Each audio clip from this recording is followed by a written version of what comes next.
오늘 하나님께서 우리에게 주신 말씀은 사도행전 4장 13절로 22절의 말씀입니다. 오늘의 말씀은 사도행전 4장 13절로 22절의 말씀입니다. 봉독하겠습니다. 그들이 베드로와 요한이 담대하게 말함을 보고 그들은 본래 학문 없는 범인으로 알았다가 이상히 여기며 또 전에 예수와 함께 있었던 줄도 알고 또 병 나은 사람이 그들과 함께 서 있는 것을 보고 비난할 말이 없는지라. 명하여 공회에서 나가라 하고 서로 의논하여 이르되 이 사람들을 어떻게 할까? 그들로 말미암아 유명한 표적 나타난 것이 예루살렘에 사는 모든 사람에게 알려졌으니 우리도 부인할 수 없는지라. 이것이 민간에 더 퍼지지 못하게 그들을 위협하여 이후에는 이 이름으로 아무에게도 말하지 말게 하자 하고 그들을 불러 경고하여 도무지 예수의 이름으로 말하지도 말고 가르치지도 말라 하니 베드로와 요한이 대답하여 이르되 하나님 앞에서 너희의 말을 듣는 것이 하나님의 말씀을 듣는 것보다 옳은가 판단하라.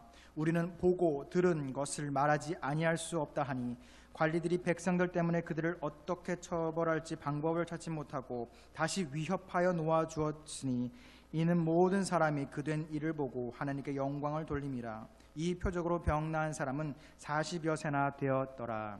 아멘. 할렐루야. 3부 예배 오신 여러분들을 환영하며 축복합니다. 누구나 사람들은 누군가에게 존귀한 사람, 대접받고 인정받는 사람이 되기 위해서 누구나 그런 욕심도 갖고 있고 그로 인한 열심을 다하기도 합니다. 오늘 바로 오전에 있었던 일이지만 짧게 우스갯소리로 할 말씀이 있어서 말씀을 드립니다. 저도 역시 아이들 앞이지만 참 좋은 전도사님, 설교를 열심히 하는 전도사님, 선생님들에게 모범이 되는 전사님이 되기 위해서 노력을 하는 격이 있습니다. 그래서 오늘 아침에도 예배가 끝나고 급하게 집에를 다녀올 일이 생기게 되었습니다. 그 일은 양복 바지가 찢어진 것입니다. 네. 왜 바지가 찢어질 정도냐? 아이들의 눈높이를 맞추려 보다 보면 하루에도 수십 번 쪼그려 앉게 되죠. 그러다 보니까 애들하고 이야기하고 또 애들 간식 만들겠다고 브루스타 좀 만지다 보니까 부직 하더니만 바지가 찢어지고 만 것입니다. 그러면서 집으로 가는 도중에 누가 안 받겠지? 라는 걱정과 함께 생각으로 참 뭐라도 해보려고 노력하는구나 라는 스스로에게 위안이 되었던 것 같습니다. 이처럼 무언가 사람에 있어서 인정받고 싶고 잘하고 싶은 것은 그냥 기본적인 욕구입니다. 아마도 예수님을 따르는 제자들에게도 똑같았던 것 같아요. 그런데 로마의 바티칸이라는 곳에 보면은 가장 가운데에 성 베드로 성당이라는 곳에 보면은 정말로 화려하고 사람들이 참 많이 찾는 그런 아주 멋있는 교회가 있습니다. 근데 거기에 보면은 또 동상도 세워져 있는데 하필 많은 동상들 중에 그 베드로의 발이라도 만지면서 기도하고자 해서 그 발이 아주 맨질맨질해질 정도로 사람들이 만졌다고 그래요. 그래서 사람들에게 베드로라고 하는 사람은 수제자지, 베드로라고 하는 사람은 능력이 있는 사람이지, 베드로라고 하면은 그 이름만으로도 귀하게 여김을 받는 사람이지라는 것이 사람들의 인식 속에 있는 것 같아요. 그런데 성경의 말씀을 조금 들어본 사람들은 알 것입니다. 이 베드로라는 사람이 어떤 제자냐면 참 보잘것없는 제자예요. 갈릴리라고 하는 아주 시골 마을에서 고작 낚시를 하는 어부였습니다. 누군가는 이야기하죠. 전도사님이 몰라서 그래요. 요즘 배 한 척 갖고 있는 사람이 얼마나 부자인지 몰라요. 이야기합니다. 물론 요즘 부자입니다. 그런데 이 당시에 갈릴리라는 그 시골 동네에 나룻배만한 고기저기 배 하나 갖고 있는 것이 부자여봤자 얼마나 부자였겠습니까? 또 그 12명의 제자들 중에 돈 많고 좀 속히 말해서 있는 사람 있었습니다. 베드로보다 돈 많은 사람 많이 있었어요. 그럼에도 불구하고 베드로는 지금까지도 귀한 제자로 인정받고 귀하게 여길 수 있었던 이유가 오늘의 본문에서도 나옵니다. 그 이유는 바로 베드로가 자신의 능력과 힘으로 행한 것이 아무것도 없고 예수님께서 부활 이후 제자들에게 나타나시고 그들에게 명령하셔서 성령 받으라 라고 하는 예수님의 말씀에 순종하여서 그저 하늘만 쳐다보고 땅에 있었던 것이 아닌 하늘에서 내려오는 성령을 받아서 권능을 임하면서 다녔기 때문에 베드로의 비록 가진 것도 부족하고 때로는 예수님을 부인하였던 부족했던 베드로가 이제는 하나님의 말씀을 가장 먼저 선포하고 가장 놀라운 영광을 드높일 수 있는 제자가 되었다는 것입니다. 사랑하는 연희가족 여러분들, 여러분들은 하나님 앞에 존귀한 자이십니다. 그것을 믿으십니까? 아멘. 여러분들은 존귀함을 받을 충분한 자격이 있습니다. 아멘. 그 말씀을 꼭 기억하셔서 내가 비록 베드로의 옛날 모습과 같이 가진 재물도 별로 없고 할 수 있는 말주변도 없고 할 수 있는 능력도 별로 없지만 여러분들도 하늘의 성령을 받으시게 되면 분명히 이 세상 가운데에 또한 이 교회 가운데에 하나님 앞에 존귀한 자로 쓰임받으실 줄 믿으시기 바랍니다. 그럼 이제 이런 말씀을 갖고 말씀을 좀 더 집중해서 보도록 하겠습니다. 제가 대학을 다니다 보니까 신학대학을 제가 졸업했습니다. 대학원에서 보면은 대부분의 교수님들이 박사님들이십니다. 특히 신학대학은 특성상 목사님이셨다가 미국이나 유럽에서 학위를 따고 박사 학위를 따고 돌아오신 분들이 거의 대부분입니다. 그러다 보니까 목사님이 아닌 분들을 찾기가 어려운데 제가 대학원에서 영어 수업을 듣다 보니까 이화여자대학을 졸업하고 미국에서 유학을 다녀온 여자 교수님이 계셨습니다. 그분은 목사님이 아니셨어요. 그런데 영어 지문도 영어 성경과 이런 여러 학자들의 이야기를 다루다 보니까 이제 구원에 대한 문제, 부활에 대한 이야기를 다루게 되었습니다. 그런데 너무 놀란 것이 이 교수님은 나이가 그렇게 젊지가 않으세요. 그래서 저보다 5년, 10년, 거의 15년 선배부터 지금까지 신학대학을 나온, 감리교 신학대학을 나온 사람이라면은 그분에게 다 영어 수업을 들었을 만큼 하여튼 연륜이 있는 신학대학 교수님이신 건데 저희에게 갑자기 이런 말씀을 하시는 겁니다. 오늘 읽은 이 본문에 나오는 부활의 놀라움을 저는 최근에서야 알게 되었습니다. 제가 이 부활의 말씀이 최근에서야 믿어지게 되었습니다 라는 이야기를 많은 사람들 앞에서 이야기하는 것입니다. 저로서는 놀랄 수밖에 없습니다. 그렇게 15년, 10년 동안 긴 세월 가운데에 신학대학에서 그것도 영어로 부활에 대해서 가르치는 교수님이 얼마 전에 부활에 대한 기쁨, 부활에 대한 이야기를 믿게 되었다니 어떻게 된 거지? 학력을 보니까 미국에서 목회학 박사, 한마디로 신학 박사도 따오신 분이세요. 그럴 때 제가 이해한 것이 있습니다. 부활이라고 하는 것은 미국에 가서 목회학 박사, 신학 박사를 따와도 박사님들도 머리로서는 이해할 수가 없는 거구나. 부활은 아무리 이해하려고 해도 이해할 수가 없는 것이구나. 사랑하는 연희가족 여러분들, 혹여나 이 자리에 나도 부활 아직 못 믿는데 걱정하시지 마시기 바랍니다.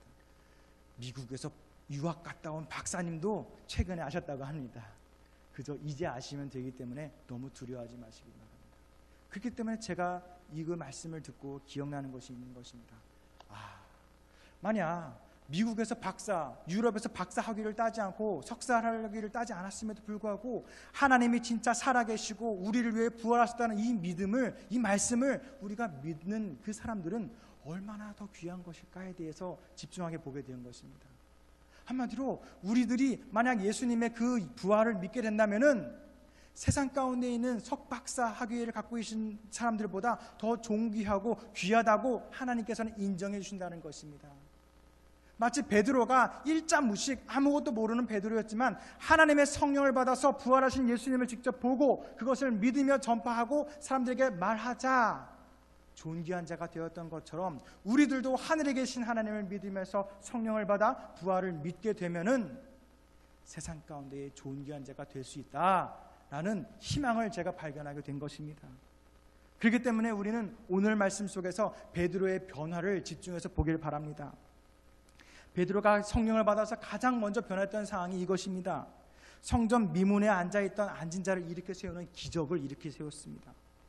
베드로는 요한과 같이 성전에 올라갈 때에 항상 오늘의 본문 마지막 절에 나옵니다. 40년 동안이나 그 성전 앞에 앉아서 구걸하였던 자를 지나치게 됩니다. 그러자 그 구걸하였던 자도 자신의 사명이 있죠. 돈 좀 주세요. 사명을 다합니다. 그러자 이 베드로는 예전 같았으면 돈을 주었을 수도 있습니다. 그런데 이 성령을 받은 베드로는 오늘의 말씀과 같이 이야기합니다. 은과 금은 내게 없거니와 내게 있는 이것을 내게 주노니 나사렛 예수 그리스도의 이름으로 일어나 걸어라 라고 이야기하는 것입니다. 집중하시기 바랍니다. 은과 금은 내게 없거니와 내게 있는 이것을 내게 주노니 라고 이야기합니다. 이것이 무엇일까요? 바로 베드로가 받은 성령입니다. 성령을 받은 베드로가 변화된 것은 이것입니다. 옛날 같았으면 돈을 주었겠죠. 그러나 성령을 받은 베드로는 그 앉은 자에게 성령을 부어주었습니다. 나사렛 예수 그리스도의 이름을 전하게 된 것입니다. 그러자 그 40년 동안 앉아있던 자는 일어나게 되는 기적을 베드로의 앞에서 보여주게 됩니다. 여기서 말하는 앉은 자는 오늘의 삶으로 생각을 해봅시다.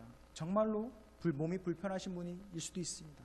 그러나 이 포괄적인 의미에서의 앉은 자는 누군가의 도움이 없이는 그 삶을 살기 어려운 사람으로 이해하면 쉽습니다. 한마디로 누군가의 도움이 필요한 사람이라고 생각하면 됩니다. 누가 있을까요? 가장 쉽게 부모에게는 자식입니다. 자식이 부모에게 원하는 것처럼 부모님이 뭘 해주지 않으면 자식이 뭔가를 할 수 없는 그런 사람이, 한마디로 우리 부모의 입장에서는 자식이 앉은 자가 되는 것입니다. 반대로 자식된 자로서는 우리의 부모님을 도와드리고 봉양해야 될 의무가 있지요. 그렇기 때문에 때로는 우리의 부모님이 말씀에서 이야기하는 앉은 자와 같이 우리들의 도움이 필요로 한 사람이 될 수도 있습니다. 또 더 나아가 우리 주변에 나의 도움, 나의 말, 위로가 필요한 사람들이 모두 앉은 자라는 것입니다. 그때에 오늘의 말씀을 기억하시면서 우리가 해야 될 일은 그들에게 은과 금을 주는 것이 아닌 하나님의 성령의 말씀을 전하는 여러분들 되시기 바랍니다. 학교를 다닐 때 지갑에 돈을 두둑히 현금을 들고 다니는 아이들이 있습니다. 그 아이들은 보통 집안에 문제가 좀 있는 애들이 많아요. 부모님이 맞벌이를 나가든지 한부모 가정이든지 문제가 있으니까 야, 너 학교 갔다 오면 이걸로 밥 사 먹고 간식 사 먹어 라면서 1,000원 줄 거 10,000원 주고 10,000원 줄 거 20,000원 주고 애들에게 사랑을 표현할 수 있는 수단이 없으니까 돈으로 주는 경우가 있습니다. 안타깝게도 그 사랑을 조금 덜 받은 그 친구들은 돈은 많이 갖고 있지만 올바로 성장하지 못한다는 것입니다. 한마디로 베드로가 만약 그 앉은 자에게 은과 금을 주었으면은 그 사람은 그냥 배부른 병자였다라는 것입니다. 그저 삶은 변하지 않고 조금 하루 이틀 더 배부르게 보낼 수 있는 사람이었을 것입니다. 병자였을 것입니다. 우리들의 자녀들에게 사랑한다는 이유로 돈을 준다고 한다면은 30살이 되어서도 돈을 줘야 되고 50살이 되어서도 돈을 줘야 되고 60, 70 내가 이 세상에 눈을 감을 때까지 자식에게 돈을 거의 무한대에 가까운 돈을 줘야만 내 사랑을 고작 채울랑 말랑 한다는 것입니다. 그러나 오늘의 말씀 우리에게 이야기하죠. 사랑하는 자에게 은과 금을 주는 것이 아니라 베드로가 했던 것처럼 이것을 주라라고 이야기하는 것입니다. 바로 성령님을 앉은 자에게 주라는 것입니다. 우리가 부모를 모시는 것도 잘 봉양해 드릴 수 있습니다. 좋은 곳으로 모실 수 있습니다. 좋은 건 식사를 대접하고 자가용을 사드리고 좋은 집을 선물해 줄 수도 있습니다. 그러나 그것은 아주 잠깐의 부모님의 행복은 줄 수는 있어도 영원한 부모님의 행복을 주기 위해서는 은과 금으로는 해결할 수 없다라는 것을 말씀을 통해서 우리에게 이야기하고 있는 것입니다. 사랑하는 연희가족 여러분들, 자녀에게 돈을 주시겠습니까? 영원한 성령을 주시겠습니까? 내가 사랑하는 이웃에게 돈을 주시겠습니까? 하나님의 성령을 통한 영원한 회복을 주시겠습니까? 이 말씀을 통해서 우리에게 말하는 것은 우리가 은과 금으로 세상을 도울 것이 아닌 바로 베드로가 그랬듯이 하늘의 성령을 받아서 주변 이들에게 성령을 전하는 저와 여러분들의 삶을 이야기하고 있는 것입니다. 그렇기 때문에 그저 베드로가 나사렛 예수 그리스도 이름으로 명하노니 일어나 걸어라 라고 했을 때 권능이 임하였던 것처럼 우리들의 삶 가운데에 힘들고 어려운 우리들의 도움이 필요한 사람들에게 은과 금뿐만 아니라 하나님의 성령을 부어서 세상에 희망이 될 수 있는 입술을 가지시는 여러분들의 삶을 허락되시길 바랍니다. 두 번째로 베드로가 변한 것은 바로 이것입니다. 베드로는 아주 눈치가 빠른 사람입니다. 예수님이 십자가에 매달리자마자 했던 행동이 나사렛으로 도망가게 됩니다. 다 시골로 돌아가게 됩니다. 도망가고 베드로가 했던 갈릴리로 도망가게 되죠. 갈릴리로 도망가게 됩니다. 그리고 제자들이 사람들에게 도망갈 때에 묻습니다. 예수님의 제자 아니야? 그때에 베드로는 가장 먼저 부인하죠. 아닙니다.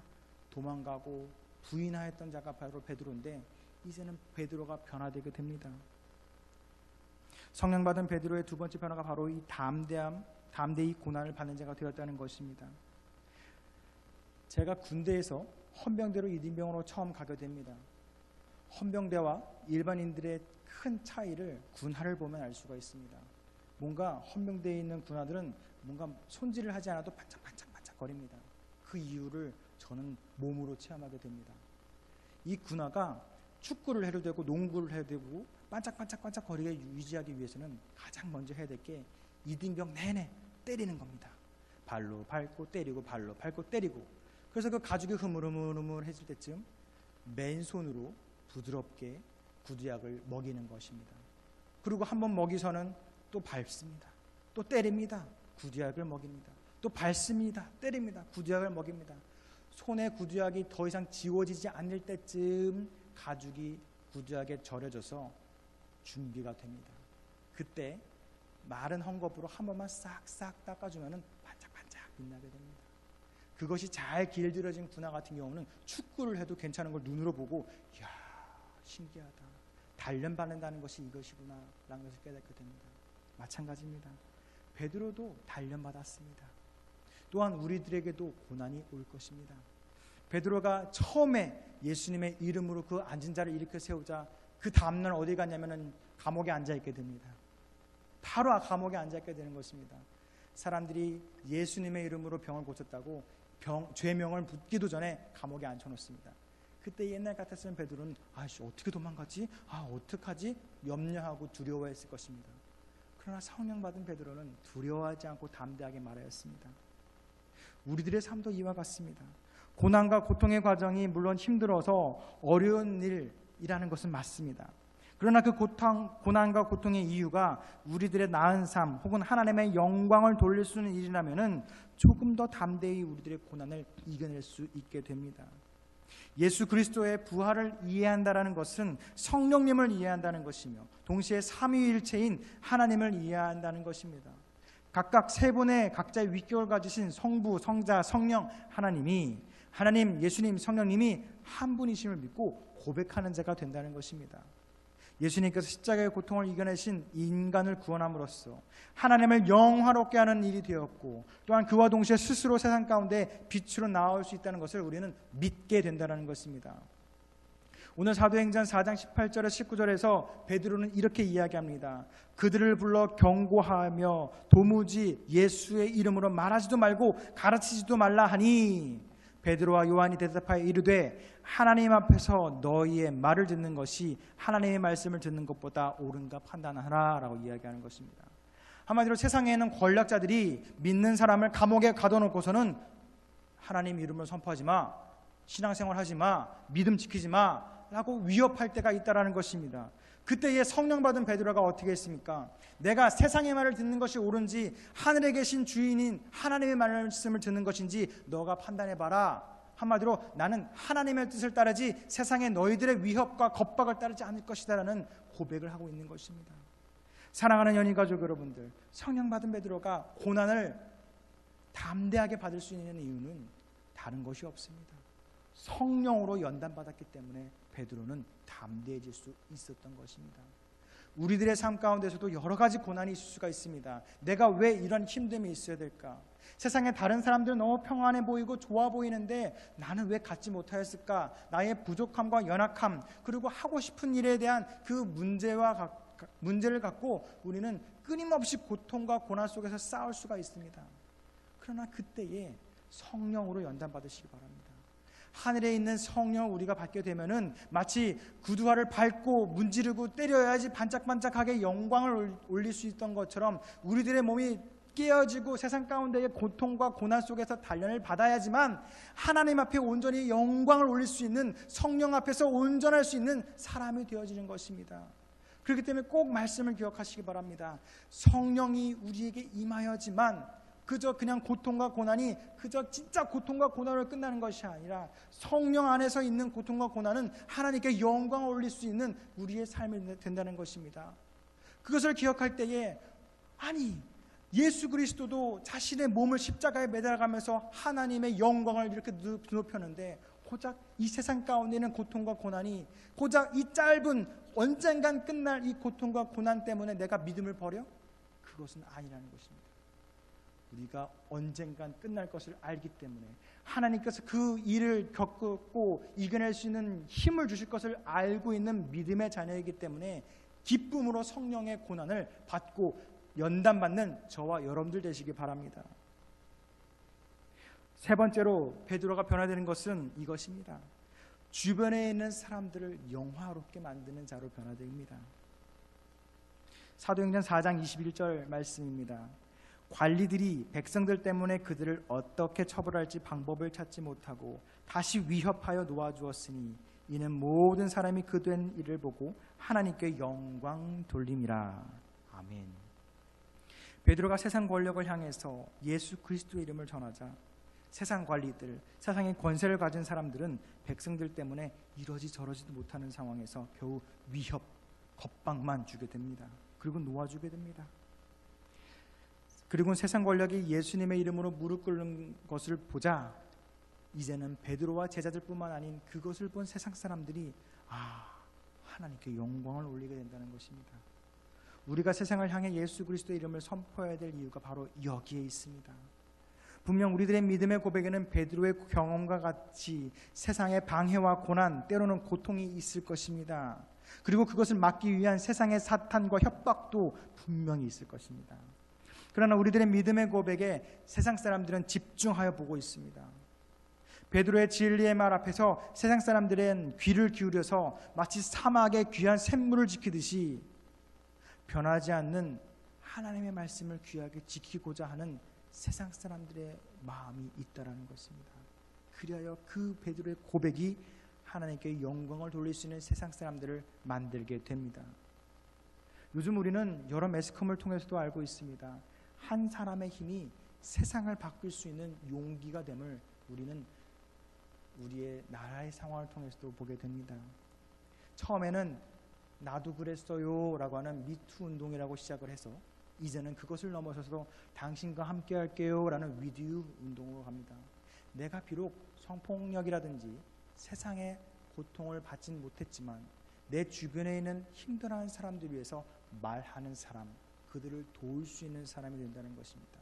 그리고 내가 올바로 서 있음으로써 다른 사람들에게 영광을 올릴 수 있는 사람으로 만들 수 있다는 것도 이야기합니다. 촛불 하나는 그저 바람과 우리들의 입술 속에서도 사라질 수가 있습니다. 그러나 그 촛불이 모여서 사람들이 되고 사람들이 모여 마음이 될 때에 그것은 촛불 하나가 아닌 횃불, 꺼지지 않는 횃불과 같은 거룩한 마음이 된다는 것입니다. 사랑하는 연희가족 여러분들, 여러분들은 세상은 촛불 하나밖에 안 돼, 별거 아닌 사람이야 라고 이야기하지만 하나님 앞에 서 있는 여러분들은 존귀한 자이심을 기억하시기 바랍니다. 여러분들 한 사람 한 사람을 위해서 하나님의 아들이신 예수 그리스도를 희생하면서까지도 여러분들 구원하기 위한 아주 존귀한 영혼임을 기억하시기 바랍니다. 그렇기 때문에 베드로가 성령을 받아서 세상 가운데 하나님의 영광을 올렸던 것처럼 우리들도 성령을 받아 세상 가운데 이야기함으로써, 말함으로써 세상을 변화시켜야 될 의무와 사명이 있다는 것입니다. 그렇기 때문에 우리는 이 말씀을 기억하여서 하나님 앞에 온전하고 존귀한 자로 서 있기 위해서 노력하는 저와 여러분들 되시길 바랍니다. 이제 말씀을 정리하고자 합니다. 한 목사님의 이야기를 듣게 되었습니다. 북한으로 선교와 여러 가지 사업을 하기 위해서 들락날락 하시는 목사님에 대한 이야기입니다.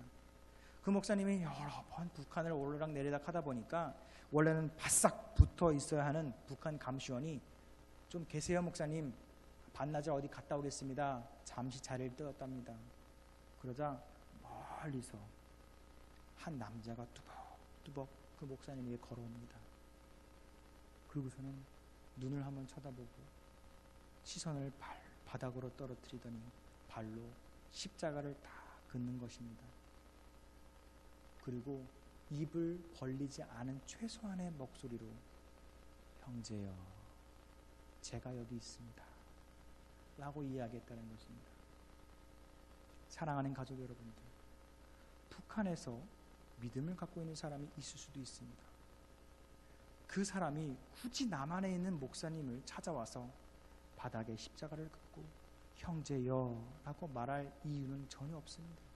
오히려 그것이 누군가 발견을 하거나 보게 된다면 사형 혹은 아주 안 좋은 일로 빠질 수 있는 위험한 행동임에도 불구하고 그 사람은 입술로 고백합니다. 형제여, 제가 여기 있습니다. 그 말에는 많은 의미가 있겠죠. 북한에도 하나님을 믿는 형제들이 이렇게 있어요. 나와 같은 형제들이 믿음을 지키고 있습니다 라는 것을 표현하는 것입니다. 우리들의 삶은 어떻습니까? 그저 그냥 북한과는 다른 삶. 우리들도 목숨을 굳이 포기하지 않아도 쉽게 교회로 오는 우리는 살고 있습니다. 그래서 그런가요? 입술로 고백하는 것에 인색합니다. 내가 믿음의 자녀라는 것을 표현하는 것에 인색합니다. 오히려 두려워합니다. 세상이 나를 몰랐으면 합니다. 그러나 기억하시기 바랍니다.